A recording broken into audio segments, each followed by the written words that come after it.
चलो देखो शुरू करें क्या, देखना सुनना ध्यान से भाई। हम लोग का वेक्टर चल रहा था। अच्छा, वेक्टर पे हम बोले थे कि नेक्स्ट टर्न से हम लोग वेक्टर एडिशन लॉ, ट्रायंगल या पैरेललोग्राम का शुरू करेंगे। क्या है ये सब, इसकी बात नहीं कर रहे हैं अभी। लेकिन उससे पहले ना हम लोग वेक्टर एडिशन लॉ पे जाने से पहले, क्योंकि याद है हम वेक्टर स्टार्टिंग में बताए थे कि वेक्टर उन क्वांटिटीज को बोलते हैं जिनमें मैग्नीट्यूड भी होता है और डायरेक्शन भी होता है। तो हम लोग पहले वेक्टर पढ़ लिए, फिर हम लोग जाने कि भाई कितने टाइप ऑफ वेक्टर्स हो सकते हैं, फिर हम लोग जाने कि किसी भी वेक्टर का मैग्नीट्यूड और डायरेक्शन कैसे फाइंड करते हैं, ठीक है। और फिर पिछले टर्न पे हम लोग सीखे कि एंगल बिटवीन टू वेक्टर्स कैसे फाइंड करते हैं। फिर हम बोले थे कि अब हम दो वेक्टर्स को जोड़ने का तरीका सिखाएंगे, लेकिन उससे पहले ना हम कंपोनेंट के बारे में सिखा रहे हैं, ठीक है। तो देखना ध्यान से, कंपोनेंट ऑफ अ वेक्टर, ठीक है। कंपोनेंट ऑफ अ वेक्टर हम लोग क्या करने वाले हैं, वेक्टर को ब्रेक करने वाले हैं दो पार्ट्स में, ठीक है। कि जैसे मान लेते हैं, दिमाग लगाना एक बार। अब ये समझने के लिए हम लोग वेक्टर को डिस्प्लेसमेंट जैसा मान लेते हैं। To understand this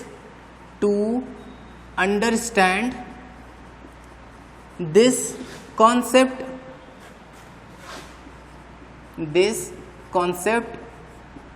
assume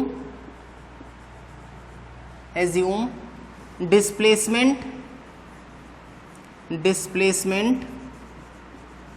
as vector, ठीक है। कि हम वेक्टर को डिस्प्लेसमेंट जैसा सोचते हैं। एक बार दिमाग लगाना, तो पहले सबसे बड़ी बात कि सर ये जो पहले ये तो समझ में आया कि डिस्प्लेसमेंट क्या है, पता चले यही नहीं पता है तो फिर वेक्टर क्या समझ में आएगा। तो डिस्प्लेसमेंट क्या होता है भाई, डिस्प्लेसमेंट होता है कि जब कोई एक वस्तु किसी एक पॉइंट से दूसरे पॉइंट की तरफ मूव करता है, तो जो इनिशियल, जैसे एक वस्तु है, कोई एक ऑब्जेक्ट है, वो किसी पर्टिकुलर इनिशियल पॉइंट से ऐसे घूमते टलते ऐसे मस्त डिजाइन में घूमते घूमते यहां तक पहुंचा, इसको क्या बोल रहे हैं, फाइनल पॉइंट, ठीक है। इसको फ्रीजिंग पॉइंट मत समझ लेना, सब पता चला, ठीक है, खतरनाक टाइप का। तो ये क्या है बताओ, ये है इनिशियल पॉइंट। ऐसे घुमा टला और चलते यहां पहुंचा, ये उसका फाइनल पॉइंट है। डिस्प्लेसमेंट क्या होता है, डिस्प्लेसमेंट होता है इनिशियल और फाइनल पॉइंट के बीच का शॉर्टेस्ट पॉसिबल डिस्टेंस। तो ये इनके बीच का शॉर्टेस्ट पॉसिबल डिस्टेंस होगा, ठीक है। ये कुछ ऐसे, एक मिनट, हाँ, ये कुछ इस तरह से हो गया भाई। इनिशियल और फाइनल पॉइंट के बीच का क्या हो गया, ये शॉर्टेस्ट पॉसिबल डिस्टेंस हुआ। तो ये जो है ना, इसी को हम लोग क्या बोल देते हैं, डिस्प्लेसमेंट बोल देते हैं। तो यहाँ हम क्या सिखाएं कि जो वेक्टर हम बना रहे हैं ना, उसको एज अ डिस्प्लेसमेंट सोचना, तब हम लोग को ये कॉन्सेप्ट बहुत अच्छे से समझ में आ जाएगा, ठीक है। तो क्या बोले, डिस्प्लेसमेंट क्या है, इनिशियल पॉइंट और फाइनल पॉइंट के बीच का शॉर्टेस्ट पॉसिबल डिस्टेंस। क्योंकि डिस्टेंस तो कुछ भी हो सकता है ना, ऐसे या ऐसे कुछ भी हो सकता था, लेकिन जो सबसे शॉर्टेस्ट है उसी को हम लोग क्या बोल देते हैं, डिस्प्लेसमेंट, ठीक। अच्छा, आगे बढ़ते हैं थोड़ा सा। भाई ये बात लिख लो अच्छे से। अब हम लोग कंपोनेंट पे आने वाले हैं, ठीक है। कंपोनेंट का मतलब क्या हुआ, कंपोनेंट का मतलब हुआ कि भाई हम लोग को चाहिए तो वही वेक्टर, जैसे हम इसको मान लेते हैं, ये मान लेते हैं हम लोग का कौन सा वेक्टर है, लेट्स से ए वेक्टर, ठीक है। हमको यही वेक्टर चाहिए, लेकिन दो वेक्टर से चाहिए, दो वेक्टर से, ठीक है। इससे क्या समझ में आ गया, इससे ये समझ में आ गया कि हमारे पास कोई मेन वेक्टर होगा और हम उस मेन वेक्टर का दो अलग अलग वेक्टर में तोड़ देंगे, ठीक है। लेकिन इससे उस वेक्टर की एक्चुअल मीनिंग बिल्कुल नहीं बदलेगी, ध्यान देना ना। जैसे मान लेते हैं कि हमारे पास कोई एक बच्चा है, मस्त मुस्कुरा रहा है, इस बच्चे का नाम है राम, ठीक है। अच्छा, बच्चा दिख नहीं रहा है क्या, एक मिनट, थोड़ा बड़ा बना लेते हैं इसको, ऐसे, अब तो दिख ही रहा होगा, मस्त मुस्कुरा रहे हैं राम। अब राम को जाना है कि ऐसे यहां पहुंचना है राम को, ठीक है। राम बोले कि नहीं, हम दिमाग लगाएंगे। ये बोला कि हम ऐसे जाएंगे भाई कि ए से चले, ए नहीं नाम रखते हैं क्योंकि हम लोग के वेक्टर का ही नाम है ना, BCDEFGHIJKLMN पी नाम रख लेते हैं। पी से चले राम भाई, ठीक है। राम चले, पी से चलते हुए PQ, क्यू पे पहुंचे, ठीक है, ऐसे गए, ऐसे, ठीक। फिर Q से चलते चलते वो इस R पर पहुंचे। अब मान लो हमको सिखा दिया गया कि भाई डिस्प्लेसमेंट दिमाग में बैठाना है, डिस्प्लेसमेंट, तो हम बोले कि ये इनका क्या है, इनिशियल पॉइंट, यही तो थे राम। फाइनली कहाँ पहुंचे, बोले यहाँ पहुंचे, तो ये इनका इनिशियल पॉइंट और ये इनका फाइनल पॉइंट। हमसे पूछा गया कि बनाओ डिस्प्लेसमेंट वेक्टर क्या होगा, तो डिस्प्लेसमेंट वेक्टर यही तो होगा, अरे भाई इनिशियल और फाइनल के बीच का शॉर्टेस्ट पॉसिबल डिस्टेंस तो यही होगा। ऐसे पहुंच गए, राम तो पहुंच गए, बोले हाँ सही बात है। लेकिन मान लेते हैं कि हमारे पास एक और कोई थे, श्याम, ठीक है, मस्त, और ये श्याम एकदम हमेशा उदास ही रहते, एकदम टेंशन में, एकदम जिंदगी का गम इन्हीं के ऊपर है पूरा, ठीक है। तो श्याम है ये, श्याम को बोला गया सेम काम कि भाई देखो जो राम कर रहा है ना वैसा ही काम तुमको भी करना है। श्याम एकदम वैसे टेंशन में है, बोला कि राम के जैसा काम करना है, तो वैसे गुस्सा आ रहा है कि भाई बार बार राम का एग्जाम्पल देते हैं। तो ये क्या किए, बोले वहीं जाना है ना, हम तो घूम टहल के जाएंगे। तो ये क्या किए, एक नया रास्ता बनाए और ऐसे पहुंच गए यहाँ पे, ऐसे पहुंचे। अच्छा तो भाई ये यहाँ से ऐसे ऐसे पहुंचे, लेकिन इनका इनिशियल पॉइंट क्या है, ये, और इनका फाइनल पॉइंट क्या है, ये। तो क्या ये अभी भी वहीं पहुंचे हैं कि नहीं, पहुंचे, पहुंचे, ठीक है। एक मिनट, श्याम का पाथ ना थोड़ा अलग ले लेते हैं। मान लेते हैं कि श्याम का पाथ ऐसे नहीं है, ऐसे ऐसे गए और फिर ऐसे पहुंच गए, ठीक है, ऐसे पहुंचे। अब दिमाग लगाते हैं ना, क्या इनका डिस्प्लेसमेंट वेक्टर और श्याम का डिस्प्लेसमेंट वेक्टर राम का और डिस्प्लेसमेंट वेक्टर श्याम का सेम टू सेम है कि नहीं, बोले हाँ सर सही बात है, सेम है। लेकिन दोनों बने दो अलग अलग तरह के वेक्टर से हैं। भाई राम के डिस्प्लेसमेंट वेक्टर को बनाने के लिए हम लोग कैसे चले, ऐसे ऐसे चले, तो भी हम लोग को ये डिस्प्लेसमेंट वेक्टर मिल गया। मतलब ये डिस्प्लेसमेंट वेक्टर दो वेक्टर से मिलके बना है, बात समझ में आ रही है। अच्छा, लेकिन श्याम का जो डिस्प्लेसमेंट वेक्टर है वो तो एक वेक्टर ऐसे गया, एक वेक्टर ऐसे गया, और इन दो अलग अलग वेक्टर से मिलके वही सेम वेक्टर बना कि नहीं। तो ये जो दो बन रहे हैं ना, ये दोनों, इन दोनों को हम लोग क्या बोल देते हैं, कंपोनेंट। किसका, डी का, ठीक है। तो एक्चुअली में हम लोग अभी समझ नहीं रहे हैं, लेकिन हम लोग इस डी का क्या तोड़ दिए, कंपोनेंट तोड़ दिए, ठीक है। क्या ये दोनों भी डी का ही कंपोनेंट है, बोले हाँ। इसका मतलब कि सेम वेक्टर के कई सारे कंपोनेंट हो सकते हैं। जैसे हम बोले, अब दिमाग लगाना, ठीक है, दिमाग लगाना। हम बोले कि हमको इस ए वेक्टर का कंपोनेंट चाहिए, ठीक है, इस ए वेक्टर क्या तोड़ना है, कंपोनेंट। बोले अच्छा अच्छा सर, अब ये भी सीख क्या है, ऐसे चले जाते हैं बी वेक्टर और ऐसे चले जाते हैं सी वेक्टर, तो भी हमको ए वेक्टर मिल गया कि नहीं। इसका मतलब कि हम लोग क्या बोल सकते हैं, हम लोग एकदम सिंपल बोल सकते हैं कि बी और सी मिल के क्या दिए हैं, ए दिए हैं। अरे बी प्लस सी, क्योंकि बी और सी मिल के हमको क्या दिए, ए, तो हम लोग बोल देंगे कि B vector and C vector is the component of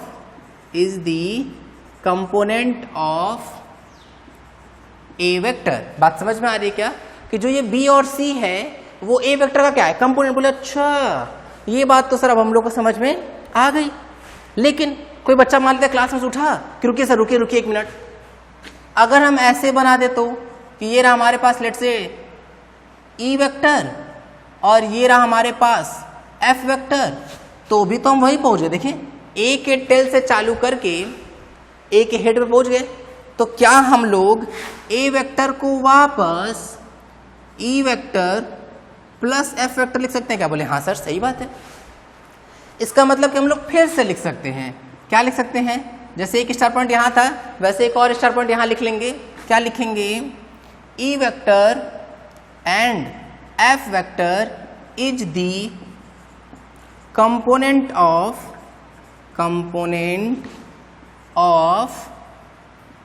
a vector. बात समझ में आ रही है क्या, कि जो ई और एफ है वो भी ए वेक्टर का कंपोनेंट है। अब दिमाग में कुछ कुछ क्वेश्चंस आ रहे होंगे, पहले तो हम कुछ कुछ बात बताते हैं। अब अगर राम श्याम के कहानी थोड़ी समझ में आ गई, समझाने के लिए किए थे ये, अगर दिक्कत लग रहा है तो इसको भूल जाते हैं, ठीक है। समझ में आ गया तो बहुत बढ़िया, ठीक है। अब ध्यान देते हैं कि मेन कॉन्सेप्ट क्या है। मेन कॉन्सेप्ट है ना कि हम लोगों को किसी एक चीज को दो पार्ट में तोड़ना है, किसी एक वेक्टर को दो पार्ट में तोड़ना है। जैसे हम यहाँ ए को तोड़े बी और सी में, ए को तोड़े ई और एफ में, ठीक है। इस तरह से हम लोग दो दो पार्ट में इसको तोड़ लिए। अच्छा, ये बात तो समझ में हम लोग को आ गई भाई। क्या एक अगर ये एकदम लॉजिकली जैसे हम ये बी और सी ई और एफ तोड़े हैं, बस एकदम लॉजिकली समझ में आ रहा होगा कि इस ए वेक्टर को दो वेक्टर से अगर बनाना है तो ऐसे हमारे पास अनंत वेक्टर्स हैं। अरे जैसे हम ये बना सकते हैं ऐसे ऐसे ऐसे ऐसे ऐसे ऐसे ऐसे ऐसे ऐसे ऐसे अनंत बहुत सारे पॉसिबल है। अरे अगर दो वेक्टर से इसको बनाना ही है आराम से बना सकते हैं। हमेशा कंडीशन क्या है? कंडीशन ये है कि जिसको भी बनाना हो, जिसको भी बनाना है उसके टेल से पहला वेक्टर बनाएंगे और फिर जो हम एक और वेक्टर बनाए हैं, ये जैसे मान लेते हैं इसको लेट से हम कुछ ए डैश बोलते हैं ताकि समझ में आ जाए, ए डैश वेक्टर। तो जो हम ये बनाए हैं उसके हेड से एक वेक्टर चालू करेंगे और पुराने वाले जिसको हमको बनाना है उसके हेड से जाके मिला देंगे और वो दोनों कौन, मतलब ये दोनों मिलके उस एक वेक्टर को फॉर्म कर देंगे। बात समझ में आ रही है? अच्छा, ये तो समझ में आ गया। अब ये प्रॉब्लम ना एंगल बिटवीन टू वेक्टर जैसा ही है। याद करो जब हम एंगल बिटवीन टू वेक्टर पढ़ा रहे थे तो वहां हम तीन अलग अलग पॉसिबिलिटी बताए थे। दो वेक्टर, दोनों वेक्टर के बीच का वो तीनों एंगल लग रहा था। तो ये बात तो हम लोग को समझ में आई थी। अब यही प्रॉब्लम सेम यहाँ भी है कि सर एक ही कंपोनेंट, हमको तो भाई किसी एक वेक्टर का दो कंपोनेंट चाहिए था, वो तो यूनिक होना चाहिए था, लेकिन यहाँ तो अनंत पॉसिबिलिटीज आ रही हैं। तो किए कैसे? तो करने का एक शॉर्ट ट्रिक बनाया गया। क्या शॉर्ट ट्रिक बनाया गया? उससे ना कुछ चीजें फिक्स हो जाएंगी।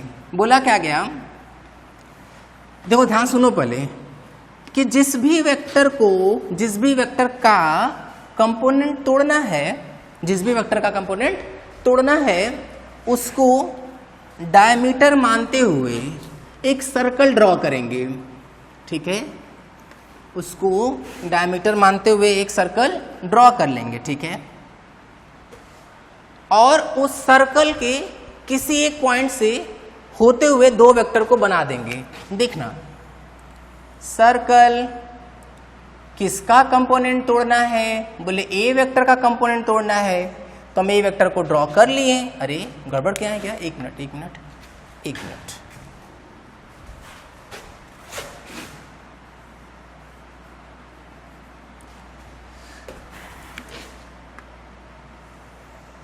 ये हम ए वेक्टर को ड्रॉ कर लिए, ए वेक्टर। बात समझ में आ रही है क्या? तो ये हम लोग को ए वेक्टर मिल गया। हम ए वेक्टर को डायमीटर मानते हुए एक सर्कल को ड्रॉ कर लिए, वैसे उल्टा कर लिए हम पहले सर्कल ड्रॉ कर लिए फिर डायमीटर बनाए, पर ठीक है, समझ में आ गई ये बात कि डायमीटर मानते हुए वेक्टर को ड्रॉ कर लिए। अब ना हम लोग को 10th के एक थ्योरम का यूज में आएगा, 9th या 10th में पढ़े होंगे इसको, तो वो ध्यान सोचना। अगर हम लोग मान लेते हैं सर्कल का कोई भी एक पॉइंट पकड़े, कोई भी एक पॉइंट, अब देखना ध्यान से, तो अगर हम ये ऐसे खींच दें ए डैश वेक्टर और ये खींच दें लेट से ए डबल डैश वेक्टर। ठीक है, इससे अच्छा तो अब दिमाग में आ सकता है कि अरे सर क्या बात कर रहे हैं, यहां का पॉइंट ले लीजिए। अरे एक मिनट, कि यहां का कोई पॉइंट ले लेते हैं ये, और ये कोई पॉइंट लेते हैं, लेट से इसको मान लिए बी वेक्टर, इसको मान लिए सी वेक्टर। तब तो यहां भी बहुत सारी पॉसिबिलिटी दिखने लगी। अरे इस पॉइंट से इस पॉइंट से इस पॉइंट से बहुत सारे पॉइंट है, किसी से मिला सकते थे। बोले हाँ बात तो सही है, अभी भी पॉसिबिलिटीज बहुत सारी हैं, लेकिन कुछ एक चीजें फिक्स हो गई। क्या? याद करो, अगर कोई सर्कल होता है और उसका डायमीटर होता है, अगर हम उस डायमीटर के दोनों पॉइंट को सर्कल के किसी एक पॉइंट से ज्वाइन कर देते हैं तो वो हमेशा परपेंडिकुलर होता है। याद आ रहा है क्या? हमेशा परपेंडिकुलर होता है। बोले हाँ सर सही बात है, तो ये 90 डिग्री। बात समझ में आ रही है क्या? तो ऐसे बहुत सारे के केस में हमेशा एंगल कितना बन रहा है? 90 डिग्री बन रहा है। बात समझ में आ रही है? तो इससे एक बात तो कंफर्म हो गया, क्या? कि अब जो कंपोनेंट्स होंगे उनके बीच का एंगल नोन हो गया हम लोग को। ठीक है, तो ये रटना है हम लोग को, क्या? कि जो कंपोनेंट्स होते हैं ना, कंपोनेंट्स किसी भी वेक्टर के कंपोनेंट वो हमेशा परपेंडिकुलर होंगे। ठीक है, तो इस बात को लिखना है, लिखो यहाँ पे। तो since we found that when we take components of any vector, then there is many more possibilities. अरे ये फिगर बनाना है ना, ये जो हम बात बोल रहे हैं उसके बाद ये फिगर बना लेना। तो वीडियो में पीछे जाना, पहले पूरी बात लिख लो जो हम बोल रहे हैं अभी, और फिर पीछे जाके ना ये फिगर बना लेना। Then there are many more possibilities. To minimize possibilities we assume that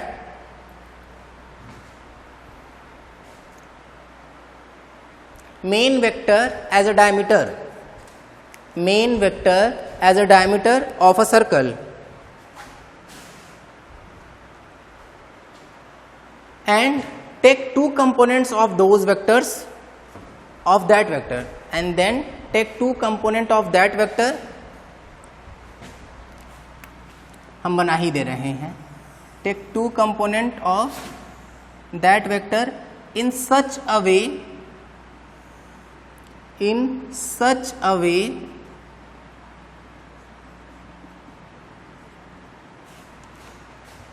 that both component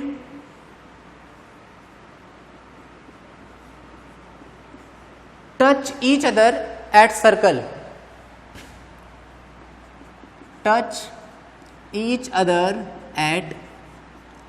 ठीक है, देखो ये हम लोग का क्या है, यही है मेन वेक्टर जिसका कंपोनेंट तोड़ना है। ठीक है, और ये है बी और सी जिसका कंपोनेंट टूट के आ रहा है। ए का कंपोनेंट है बी और सी। ठीक है, तो हम लिख लेंगे क्या, B vector and C vector is component of, ये फिगर बना लो अब, कंपोनेंट ऑफ ए वेक्टर। ठीक है, अच्छा ये बात तो समझ में आ गई।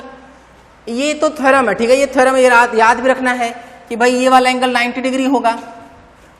अच्छा ये दिमाग में तो नहीं आ रहा है कि अरे सर यहाँ तो हेड और टेल ज्वाइन है, आप ये बी और सी के बीच का एंगल कैसे ले रहे हैं? अरे बिल्कुल लेंगे ना भाई। अरे अगर हम इस सी को यहाँ से गायब कर दें और सी को गायब करके हम पीछे बढ़ाएं, दोनों का हेड मिल गया, अगर ये 90 तो ये भी 90 ना होगा, तो बी और सी के बीच का एंगल कितना हो जाएगा, 90 डिग्री। तो एक चीज हम लोग को मिल गई क्या, कि दोनों कंपोनेंट हमेशा क्या होंगे, परपेंडिकुलर। ठीक है, लिखो अब नीचे 4 पॉइंट करके ये फिगर बनाने के बाद, always remember that component of any vector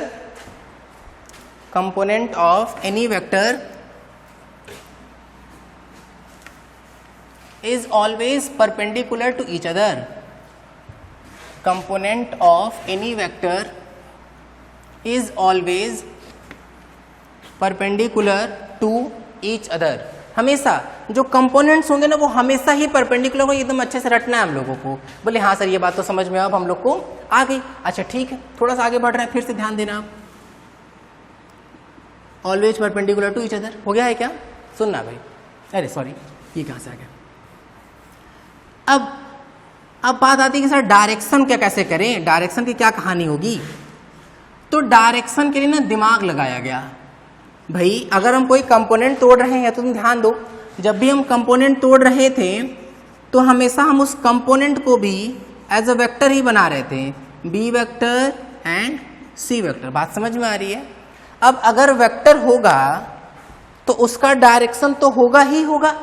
ठीक है, डायरेक्शन होगा ही होगा।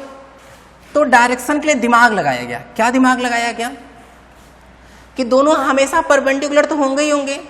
तो इस तरह से कंपोनेंट ले लेते हैं कि एक आ जाए x के लॉन्ग और एक आ जाए y के लॉन्ग। बात समझ में आ रही है क्या। अच्छा ध्यान देते हैं, लोगों के समझ में आ गया ये चीज कि भाई परपेंडिकुलर तो रखना ही रखना होगा। ये क्यों कर रहा है, ये सब कॉन्सेप्ट क्यों बनाया जा रहा है, ये इसलिए बनाया जा रहा है ताकि सब बच्चे का सब बुक में, हर कंट्री में, हर जगह कैलकुलेशन सेम आए, सॉल्यूशन सेम आए, क्योंकि प्रॉब्लम भी सेम आएगी। प्रॉब्लम सेम आएगी तो जब सबका कॉन्सेप्ट सेम है सब लोग सिमिलर तरीके से फेस करेंगे उस चीज को, इसीलिए पूरा यूनिफाइड किया गया। ठीक है, अच्छा अब इस ए वेक्टर को बनाने का क्या तरीका था, इस ए वेक्टर को बनाने का तरीका था कि एक बार हम लोग x के लॉन्ग चल लेते हैं, क्या बोल देंगे उसको, ax। ठीक है, अच्छा फिर यहां से y के लॉन्ग चल देंगे तो ये क्या बोल देंगे इसको हम लोग ay, ठीक है। तो इधर हो गया ax और इधर क्या हो गया ay। अच्छा, ये बात तो समझ में आ गई हम लोगों को। फिर ध्यान देते हैं भाई, सुनना सब। अच्छा, ये वाला जो एंगल है, ये वाला एंगल थीटा मान लेते हैं, अभी फिलहाल थीटा मानते हैं, ठीक है। सुना ध्यान से। अब एक चीज हम लोग का कंफर्म हो गया क्या, कि जो a वेक्टर है वो ax वेक्टर और प्लस ay वेक्टर से मिलके बना होगा। अरे दो चीजों से मिलके बना है तो हम उसको प्लस करके लिख लिए, ठीक है। और ये चीज ना हम लोग ट्रायंगल लॉ में पढ़ेंगे भी, ठीक है। ये चीज हम लोग ट्रायंगल लॉ में प्रूव भी कर लेंगे कैसे आ रहा है ये चीज। तो अभी हम लोग को समझ में आ गया कि भाई a वेक्टर जो है वो इससे और इससे मिलके बना है तो इन दोनों के सम के इक्वल हो गया। अच्छा, अब अगर हम ax वेक्टर पर ध्यान दें, लेट से अगर हम इसका मैग्नीट्यूड ax बोल रहे हैं अभी फिलहाल, तो वो क्या लिखेंगे, ax कौन सा डायरेक्शन i कैप, तो ax i कैप, ठीक है। अच्छा, फिर भाई ay का अगर हम बात करें ay वेक्टर का, तो ay वेक्टर किधर है, ay j कैप, सही है क्या। अरे ay मैग्नीट्यूड और ऊपर की तरफ है ना, और ये कौन सा डायरेक्शन है, ये y का डायरेक्शन है। y का डायरेक्शन हम लोग क्या माने थे, j कैप माने थे कि नहीं, याद है। i cap unit vector along x, j cap unit vector along y, k cap unit vector along z, ठीक है। अच्छा, तो यहां से हम लोग a वेक्टर को लिख क्या सकते हैं, ध्यान से देखना। इन तीनों का अगर हम यूज करें तो ax वेक्टर की वैल्यू कितना, ax i cap plus ay j cap. बात समझ में आ रही है क्या। अच्छा, ये यहां तक की बात तो हो गई। क्वेश्चन में कुछ मतलब दिमाग में कुछ पहले बात आनी चाहिए तुम लोग के अच्छे से, कि सर ये बताइए ये ax ay क्यों माने इसलिए क्योंकि ये x का लॉन्ग था इसलिए ax, a का कंपोनेंट था इसलिए a, x का लॉन्ग था इसलिए ax, y के लॉन्ग है इसलिए a मतलब y, और a वेक्टर का कंपोनेंट है इसलिए a, तो ay इसलिए आ गया। अच्छा, डायरेक्शन तो क्लियर ही होगा। अब दिमाग में ये आ सकता है कि सर ax और अगर ay की वैल्यू मिल जाए किसी तरह से तो मजा आ जाए एकदम। अब ax ay पे सोचते हैं ना, ध्यान देना एक बार भाई, ax ay का भी क्या सोचना है, मैग्नीट्यूड सोचना है, ठीक है। तो ये कहाँ तक बात कर लिया अभी हम लोग, ये हम लोग बात किए हैं डायरेक्शन की, ठीक है। अच्छा, अब कहानी सोचते हैं हम लोग किसकी, मैग्नीट्यूड की। मैग्नीट्यूड के लिए तो डायरेक्शन से हम लोग कोई मतलब नहीं है, तो एरो गायब करने की कोशिश कर रहे हैं। देखना ध्यान से, ये ऐसे और ये ऐसे, ठीक है। अच्छा भाई, ये हम लोग का क्या है a, ये क्या है ax, ये क्या है ay। यहाँ तक कहानी समझ में आ रही है क्या भाई। दो वेक्टर का कंपोनेंट जो होगा वो हमेशा परपेंडिकुलर ही होगा। ये वाला एंगल कितना था, थीटा था। अब हम लोग सोचे कि सर ये अगर राइट एंगल ट्राइंगल है तो यहाँ कुछ तो दिमाग, ये a कैसे आ गया, ये a क्योंकि a वेक्टर का मैग्नीट्यूड जो a है वो क्या है, ये है मैग्नीट्यूड ऑफ a वेक्टर, ठीक है। अच्छा, ध्यान देना ना, अगर हम बोले कि चलो बताओ इसका कॉस थीटा होगा क्या, वो था ना पंडित बद्री प्रसाद हर हर बोले, या जो भी पाकिस्तान भूखा प्यासा वाला टाइप। तो अगर हम लोग उससे सोचें था ना, अरे ये सब याद है ना, अरे पंडित बद्री प्रसाद हर हर बोले ऐसा कुछ, या पाकिस्तान भूखा प्यासा हिंदुस्तान हरा भरा टाइप। तो ये वाला क्या होगा, ये होगा साइन, ये होगा कॉस, और ये हो जाएगा क्या बताओ, टैन। हमको क्या चाहिए, कॉस, तो हमको चाहिए बेस अपॉन हाइपोटेनियस। इस थीटा के करेस्पॉन्डिंग ये बन जाएगा बेस। हाइपोटेनियस कितना है a, तो यहां से ax की क्या वैल्यू आ जाएगी, a cos थीटा। ये बात समझ में आ रही है क्या। अच्छा, फिर सिमिलर तरीके से अगर हम लोग साइन थीटा सोचें, साइन थीटा क्या हो जाएगा, परपेंडिकुलर अपॉन हाइपोटेनियस। देखो परपेंडिकुलर अपॉन हाइपोटेनियस, तो परपेंडिकुलर कितना है, ए वाई अपॉन ए। तो यहाँ से हम लोगों को ए वाई मिल जाएगा कितना, ए साइन थीटा। ये बात समझ में आ रही है क्या, ए एक्स ए वाई मिल गया, मैग्नीट्यूड मिल गया हम लोग को। अच्छा, क्या हम लोग टैन थीटा लिख सकते हैं क्या यहाँ से, बोले सर बिल्कुल लिख सकते हैं। Tan theta equals to perpendicular upon base. देखो परपेंडिकुलर अपॉन बेस, परपेंडिकुलर कितना, A Y upon A X. तो यहाँ से थीटा की वैल्यू कितनी आ जाएगी, tan inverse A Y upon A X. ठीक है, तो ये इस तरह से हम लोग की वैल्यू मिल गई। ठीक, इसको ना एज अ फॉर्मूला मत सोच लेना कि नहीं सर ये क्या फॉर्मूला है, क्या घेराबंदी इसलिए कर रहे हैं क्या, नहीं। लेकिन समय के साथ तुमको एक चीज तो ये कुछ भी ऐसा नहीं जो नया सा बताएं हम, मतलब नया सा तो बताया ही है, ऐसा कुछ है जो बहुत रटना सा है, कुछ बहुत टफ सा है। 3 4 5 बार 10 बार 20 बार 25 बार करेंगे ना तो इतने हैबिचुअल हो जाएंगे कि उस कॉन्सेप्ट को लगाने से अच्छा हमको ये फॉर्मूला डायरेक्ट यूज करना अच्छा लगने लगेगा। ठीक है, तो रटना नहीं है, अपने क्वेश्चंस करते रहेंगे करते रहेंगे करते रहेंगे करते रहेंगे। एक पर्टिकुलर टाइम ऐसा आएगा जब अपने आप ये वाली चीजें रट जाएंगे। ठीक है, तो ये इस तरह से है भाई, नोट कर लो इसको, डायरेक्शन और मैग्नीट्यूड। वीडियो पॉज कर लो और पूरा नोट कर लो। ठीक है, अच्छा और ध्यान देते हैं भाई, एक बार सुनना तो अच्छे से। अभी हम लोग डायरेक्शन और मैग्नीट्यूड के अलग अलग बात कर लिए। अब अगर हम लोग को मैग्नीट्यूड एंड डायरेक्शन दोनों के साथ में बात करनी हो तो क्या लिखेंगे भाई? ए वेक्टर क्या था? ए वेक्टर था ax i cap plus ay j cap, यही है क्या? ये इस तरह से है। तो हम लोग ax ay की वैल्यू रख देते हैं। ax की वैल्यू कितनी? a cos theta i cap, ठीक है, और प्लस ay की वैल्यू कितनी? a sine theta j cap. ये पूरी बात समझ में आ रही है क्या? तो ये इस तरीके से, ठीक है, नोट कर लो अच्छे से। तो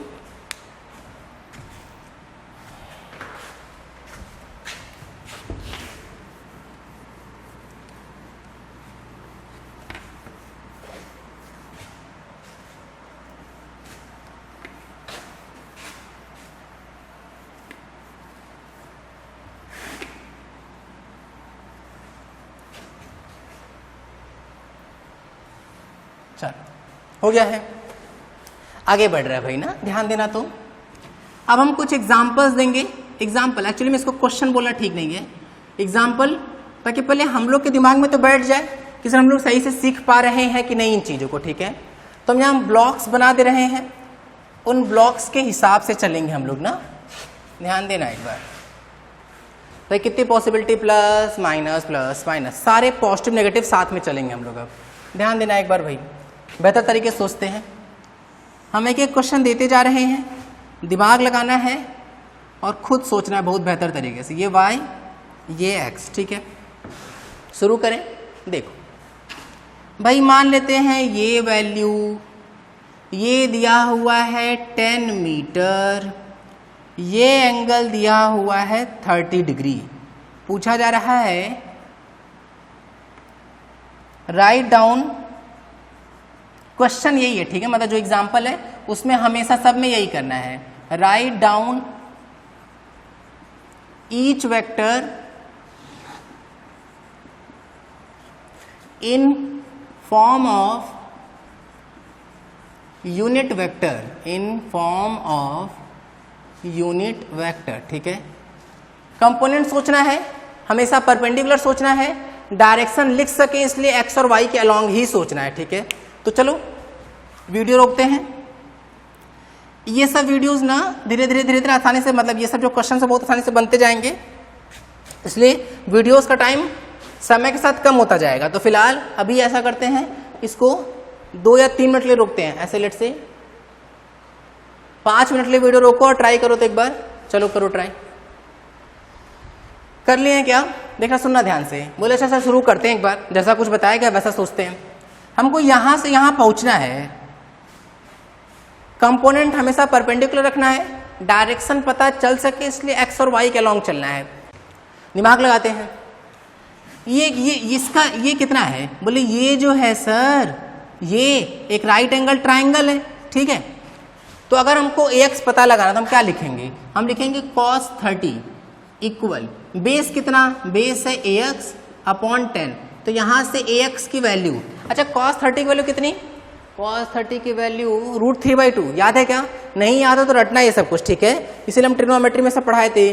बेसिक मैथ्स इंपॉर्टेंट है, उसको स्किप करके आगे की जिंदगी बहुत कठिन होने वाली है भाई।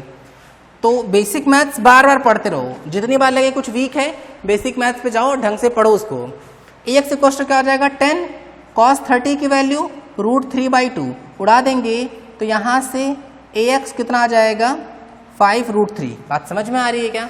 अच्छा देखो भाई, ये हम लोग की ax की वैल्यू आ गई। अच्छा सिमिलर तरीके से अगर हम लोग सोचें तो sin 30 इक्वल टू क्या हो जाएगा? sin 30 इक्वल हो जाएगा परपेंडिकुलर अपॉन हाइपोटेनियस। तो यहाँ पे कितना आ जाएगा ay अपॉन 10। अच्छा साइन 30 की वैल्यू कितनी होती है, साइन 30 की वैल्यू 1/2, तो मल्टीप्लाई कर लेंगे तो यहाँ से ay कितना आ जाएगा 5। ठीक है। अच्छा अब दिमाग में आ सकता है कि सर ध्यान देना एक बार ना कि क्या सर इसका कोई शॉर्टकट तरीका नहीं, शॉर्टकट तरीका है और बहुत खतरनाक शॉर्टकट तरीका है। ठीक है, उससे हम लोग एक एक लाइन में खटाखट करते जाएंगे इसको, लेकिन अभी हम एक आध तो थोड़ा फंडामेंटल से हम थोड़े रीजन पे आना चाह रहे हैं कि क्यों ऐसा कर रहे हैं। बाकी शॉर्ट ट्रिक से तो और आसानी से हो जाएगा, तो अगले क्वेश्चन से हम दोनों मेथड से सिखाएंगे। ठीक है, शॉर्ट ट्रिक से भी और मेन मेथड से भी। अब ध्यान देते हैं हम लोग ए वेक्टर पे, सुनना ना। अब यहाँ हम जो सिखाने वाले हैं वो है प्लस माइनस। ये बताओ ax किधर की तरफ है। भाई देखो मैग्नीट्यूड कभी भी नेगेटिव नहीं होता, इसलिए मैग्नीट्यूड में कभी माइनस नहीं आएगा, कभी नहीं। ठीक है, चाहे ऊपर बनाओ नीचे बनाओ, थर्ड क्वाड्रेंट फोर्थ क्वाड्रेंट कुछ भी हो, कभी भी माइनस नहीं आएगा। लेकिन बताओ ये ax किधर जा रहा है, बोले सर प्लस x की तरफ जा रहा है। अगर प्लस x की तरफ तो प्लस आई कैप, इसका मतलब ये कितना आ जाएगा 5√3 आई कैप। बात समझ में आ रही है क्या? अच्छा ay ऊपर की तरफ मतलब प्लस जे में है, प्लस जे में है तो क्या लिख लेंगे ay की वैल्यू कितनी है 5, तो यहाँ आ जाएगा कितना 5 ऑफ जे कैप। यहाँ तक समझ में आ रहा है? बोले हाँ सर ये तो ठीक है। अब ना सिमिलर तरीके से ध्यान देना एक बार। मान लेते हैं कि हमसे बोला जाता कि देखो देखो देखो देखो ये है बेचारा x, ये है बेचारा y, और हम लोग का जो वेक्टर है वो इधर की तरफ है 10 मीटर, और ये वाला है एंगल कितना 30 डिग्री। ठीक है। अच्छा जैसे है, अब शुरू करते हैं भाई।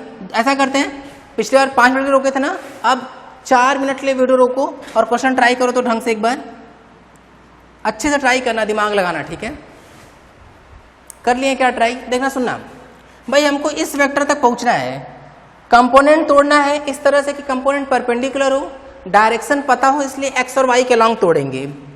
तो हम लोग चलें भाई, पहले इधर चलें क्योंकि चलना यहाँ से स्टार्ट करना है। इधर चल दिए एक्स में और फिर इधर चल दिए वाई में, क्योंकि इस वेक्टर तक पहुँचना तो है हम लोग को। बात समझ में आ रही है क्या? एक्स के लॉन्ग चले इसलिए ax, वाई के लॉन्ग चले इसलिए ay। ठीक है क्या ये दोबारा राइट एंगल ट्राइंगल दिख रहा है? बोले हाँ सर बिल्कुल दिख रहा है। फिर से वही बात, cos 30 equals to base upon hypotenuse ax upon 10।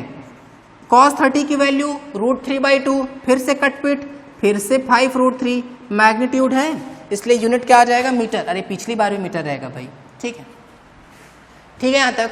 अच्छा साइन 30 फिर से वही कहानी, perpendicular upon hypotenuse ay equal sine 30 की वैल्यू फिर से 1/2, वही कहानी 5 मीटर, तो ay की वैल्यू कितने आ गई 5 मीटर। अगर हम लोग से बोला जाए कि चलो बताओ अब ए वेक्टर कितना हुआ, ध्यान सुनना।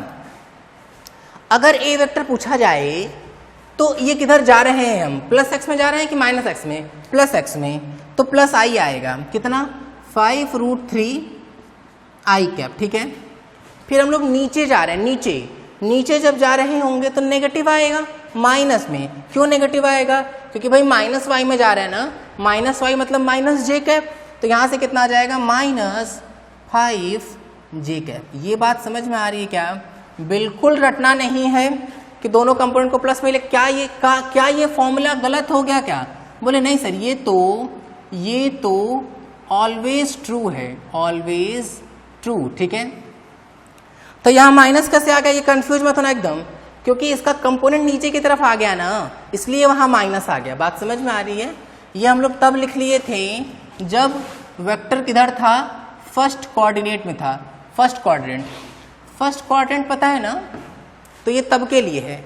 ठीक है, अच्छा अब ध्यान देते हैं भाई, अगर वेक्टर फर्स्ट क्वाड्रेंट में होगा तो प्लस में आया, देखो प्लस में आया था, यहाँ पे भी प्लस, यहाँ भी प्लस।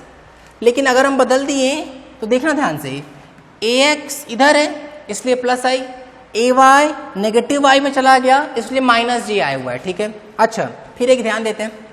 अच्छा इसका एक और मेथड से देखते हैं, इसी को करने का ना मेथड 2, और क्या ही खतरनाक मेथड है, तुरंत आंसर आएगा, तुरंत। सुनना क्या हम बता रहे, इस पर ध्यान दो एकदम अच्छे से ना। देखो पहले ये तो बनाना ही पड़ेगा, तो इसको हम बना लेते हैं। ये है हमारा y, ये है हमारा x, ये है ये है ये, और ये है ये। ठीक है, ये कितना है, ये है AX, ये है AY, ये वाला एंगल क्वेश्चन में था 30 डिग्री और ये है हम लोगों का 10 मीटर। ठीक है, शॉर्ट ट्रिक क्या है, शॉर्ट ट्रिक यहाँ लिखना भी है। ठीक है, शॉर्ट ट्रिक यहाँ हम लिख रहे होंगे या हम बताएंगे, तुमको कॉपी के ऊपर लिखना है। कॉपी के ऊपर लिखो short trick, while taking component always remember that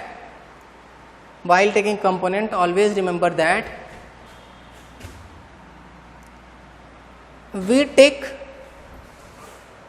take cos with that component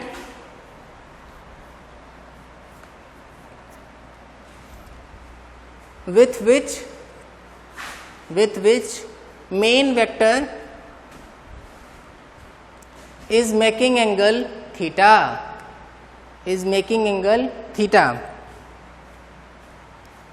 and take sin, ये वाला साइन लिखना है, SIGN मत लिख लेना, and take ये लिखना है, and take sin with other component, क्या बोले भाई, हम बोले कि जिसके साथ एंगल दिया होगा उसके साथ कॉस आएगा, दूसरे वाले के साथ साइन आएगा। रट लेना, एकदम रट लेना है एकदम अच्छे से।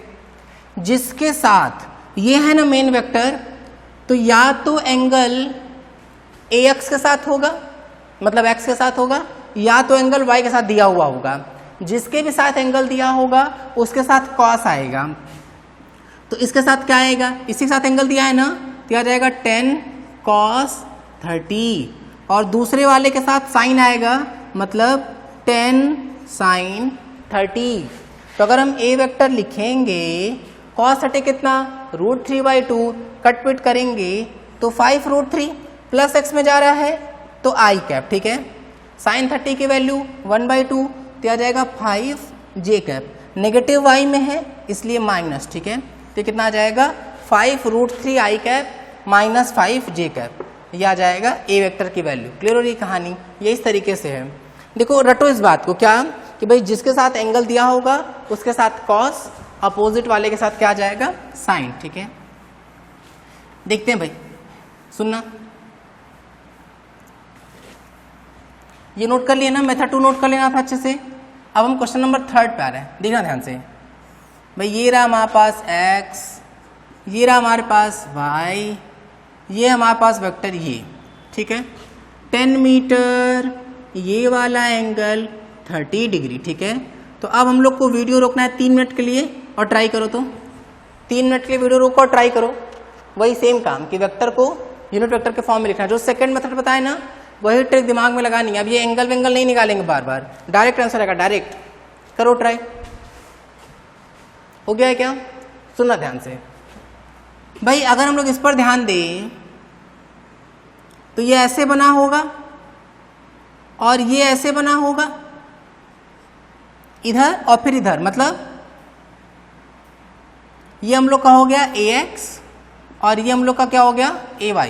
बात समझ में आ रही है क्या? अच्छा, तो अगर अब हम लिखेंगे 10 मीटर को इस A वेक्टर, इसको हम लेट से A वेक्टर मान रहे हैं, तो हम इस A वेक्टर को क्या लिख लेंगे, बोलेंगे A वेक्टर इक्वल जिसके साथ एंगल उसके साथ cos, AX equals to A की वैल्यू कितनी 10, cos 30 की वैल्यू √3/2, मतलब कितना 5√3 मीटर। अब तो ये कब से ही आ रहा है नहीं। और अगर हम AY पे ध्यान दें तो AY एक वाले के साथ cos आ चुका है ना, तो दूसरे के साथ पक्के तौर पर साइन आएगा। इसलिए ना बस cos वाले को सोचना है, cos वाले को अच्छे से पता लगाना है। अगर cos पता चल गया तो साइन तो अपने आप पता चल जाएगा। 10 sin 30 कितना 1/2, उड़ा देंगे तो कितना आ जाएगा 5 मीटर। ठीक है, अब अगर हम A वेक्टर लिखें तो 5√3, ठीक है, किधर की तरफ जा रहे हैं, -x में, मतलब माइनस ऑफ i कैप। ठीक है, AY के लिए नीचे जा रहे हैं, नीचे जब जा रहे हैं तो यहाँ लिख लेंगे -5j कैप, क्योंकि नीचे की तरफ तो नेगेटिव y हो जाएगा ना, तो ये नेगेटिव में आ गया। ठीक है, एक और देते हैं भाई, ध्यान सुनना। ये रहा x, ये रहा x, ये रहा y और ये रहा हमारा वही पुराना कब से चलने वाला 10 मीटर 30 डिग्री। ठीक है, तो चलो अब वीडियो रोकना है 2 मिनट के लिए और ट्राई करो ध्यान से। हो गया है क्या? देखना सुनना। भाई सोचते हैं पहले हम लोग इधर चले होंगे, किधर चले होंगे? इधर ऐसे, फिर हम लोग चलेंगे ऐसे, ये y के लॉन्ग तो ay, ये x के लॉन्ग तो ax, जिसके साथ एंगल दिया होगा उसके साथ cos, तो ax इक्वल्स टू क्या लिख लेंगे? 10 cos 30 की वैल्यू √3/2 कितना आ गया? ये 5√3 मीटर। ay की वैल्यू जिसके साथ मतलब इसके साथ cos हो चुका है ना, तो इसके साथ क्या लग जाएगा? साइन, कितना? 10 sin 30 की वैल्यू 1/2 कितना आ जाएगा? ये 5 मीटर। ये बात समझ में आ रही है क्या? अच्छा, तो अब अगर हम लोग ए वेक्टर को लिखें ध्यान से तो सुनना, क्या लिखेंगे? बोले सर ax किधर जा रहा है?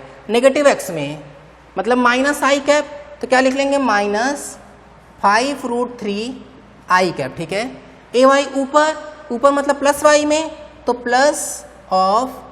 +5j cap. ये बात समझ में आ रही है क्या? तो ये हम लोग का क्या आ जाएगा? A vector -5√3i cap +5j cap. Clear है? नोट कर लो इसको अच्छे से। तो और आगे बढ़ते हैं भाई। देखो ये हम एक तरह का क्वेश्चन करा दिए हैं इससे फिक्स पैटर्न पर। अगर हम बहुत सही से भी बात बोले तो ये टफेस्ट क्वेश्चन है। अरे देखो ना, बहुत ऑब्जर्व करो इस चीज को। हम फर्स्ट क्वाड्रेंट का कराएं, फोर्थ का कराएं, थर्ड का कराएं, सेकंड का करा दिए, सारे कोऑर्डिनेट का हम यहाँ पे करा दिए हैं क्वेश्चन। ठीक है, तो कोई और पॉसिबिलिटी यहाँ बनेगी ही नहीं।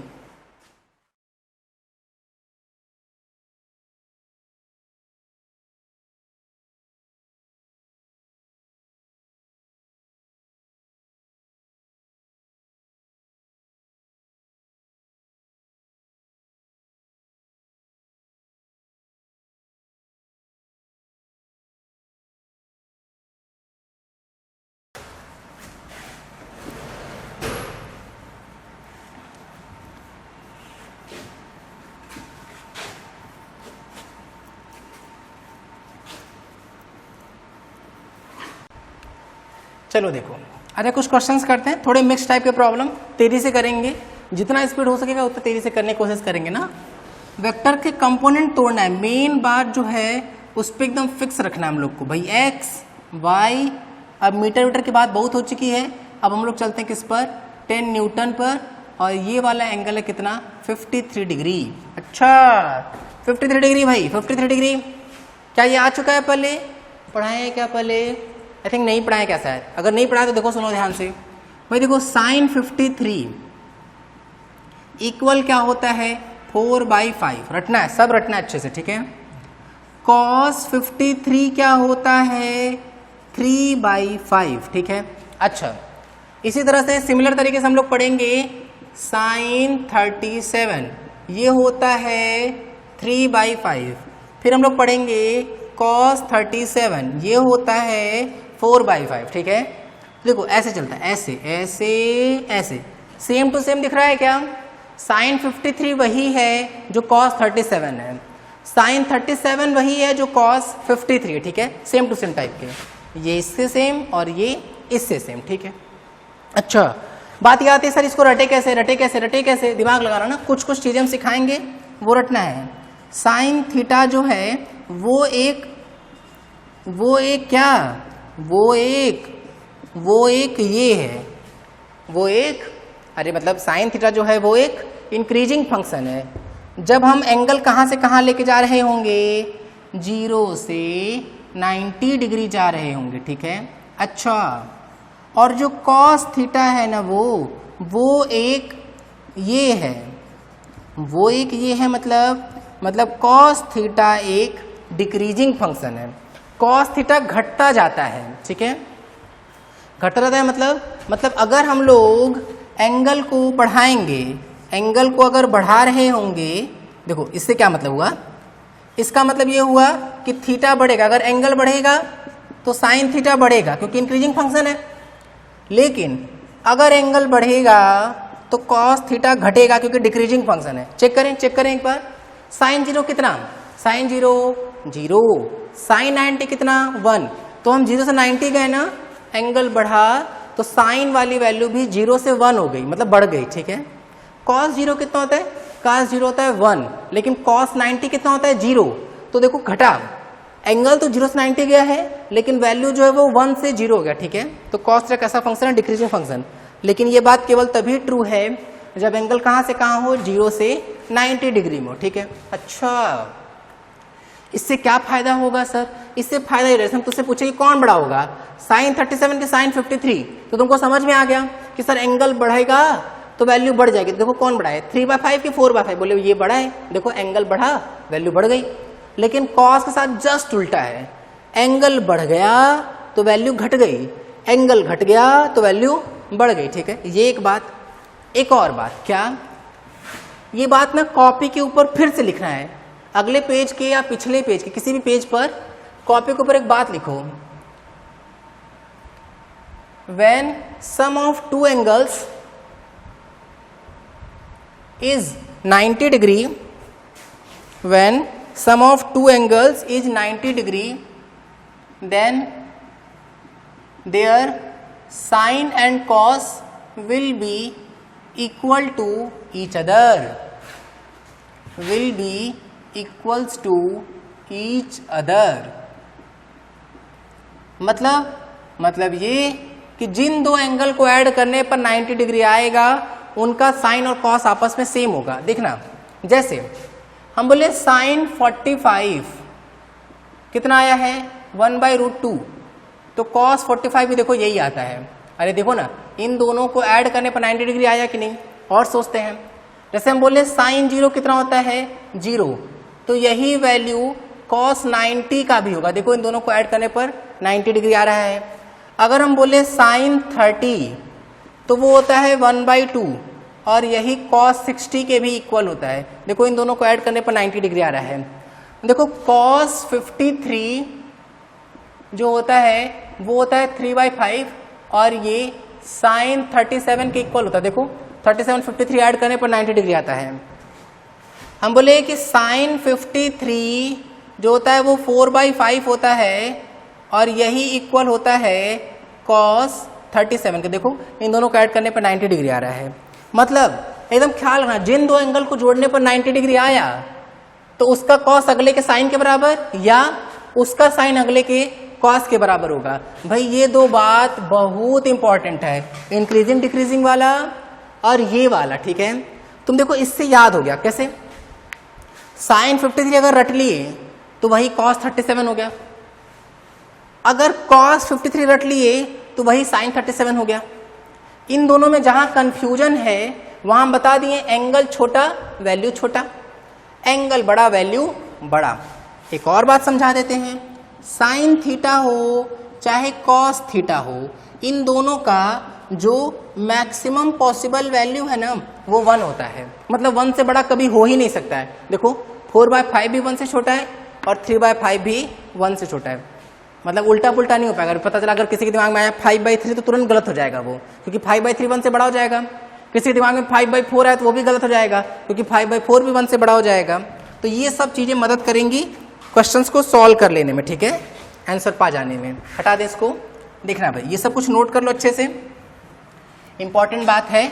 चलो ये बताओ, इस 10 न्यूटन को वेक्टर फॉर्म में तोड़ के बताना है कि कितना आएगा। चलो ट्राई करो तो एक बार ध्यान से।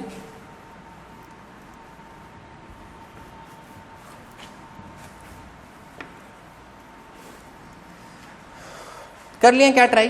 देखो बताते हैं भाई कैसे गए होंगे इसके लिए। ऐसे गए होंगे और फिर ऐसे गए होंगे, यही तो गए होंगे ना। इधर की तरफ जो आएगा भाई, जिसके साथ एंगल उसके साथ कॉस, ये वैल्यू है 10 न्यूटन, तो यहां जाएगा 10 कॉस 53। अभी तो शुरुआत है ना, तो थोड़ी देर तक वो टेबल देख सकते हैं। कॉस 53 की वैल्यू कितनी, बोले 3/5, उड़ा देंगे तो 6 न्यूटन। जिसके साथ कॉस आ चुका तो अगले वाले के साथ साइन आ जाएगा, तो 10 साइन 53। साइन 53 कितना 4/5, उड़ा देंगे तो 8 न्यूटन। तो यहां से अगर हम इसको एफ वेक्टर, फोर्स है ना, तो अगर हम इसको एफ वेक्टर बोल दिए तो 6 किधर है, वाई में, प्लस वाई में, तो 6 क्या जे कैप ये प्लस एक्स में है तो प्लस 8i कैप ऐसे भी लिख सकते हैं, और फिर आगे पीछे करें तो अगर तो इसको ऐसे भी लिख सकते हैं, ठीक है, 8i + 6j, ठीक है।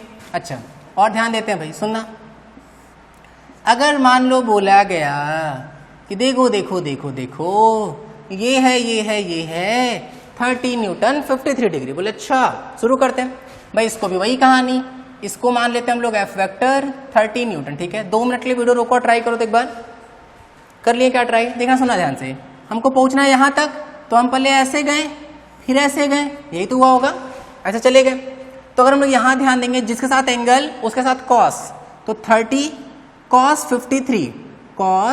53 डिग्री, तो 30 cos 53 कितना 3/5 कटपिट हो जाएगा, तो ये 18 न्यूटन आ गया क्या, ये देखो सही आ रहा है। इसके साथ cos, तो अगले वाले के साथ sin 53 कितना, बोले 4/5 कटपिट कर लेंगे, तो 5 6 जा 30, 6 4 जा 24, तो 24 न्यूटन। बात समझ में आ रही है क्या? अच्छा, तो यहाँ से अगर हम एफ वेक्टर लिखें, इधर की तरफ 18 आई कैप क्योंकि प्लस एक्स में है, ऊपर की तरफ तो प्लस 24 जे कैप। बात समझ में आ रही है क्या?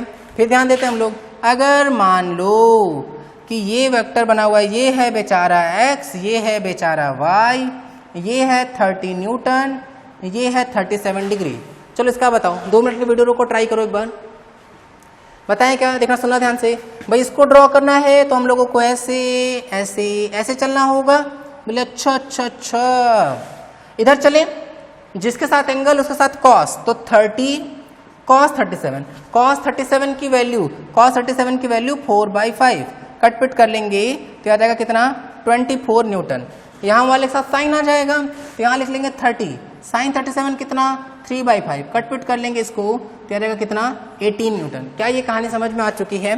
तो हम इस एफ वेक्टर को क्या लिख सकते हैं, अगर हम इसको एफ वेक्टर मान रहे हैं तो लिखेंगे क्या, इधर की तरफ जा रहा है, इधर की तरफ मतलब माइनस में, -24 आई कैप, नीचे की तरफ मतलब -18 जे कैप। बात समझ में आ रही है? यूनिट लिख सकते हैं, यूनिट हो जाएगा न्यूटन। देखो ऐसे बहुत सारे क्वेश्चन बनाए जा सकते हैं, हम लोग को मेन कॉन्सेप्ट पे फोकस करना है। आज इस लेक्चर में हम लोग कंपोनेंट सीखे। कंपोनेंट के लिए बहुत सारी पॉसिबिलिटी थी, कम करने के लिए हम क्या बोल रहे हैं कि वेक्टर को as a diameter of circle मान लेंगे। जब as a diameter of circle मानेंगे तो एक चीज फिक्स हो जाएगा कि कंपोनेंट हमेशा परपेंडिकुलर होंगे, तो इसको कॉन्सेप्ट बना के दिमाग में रट लिए।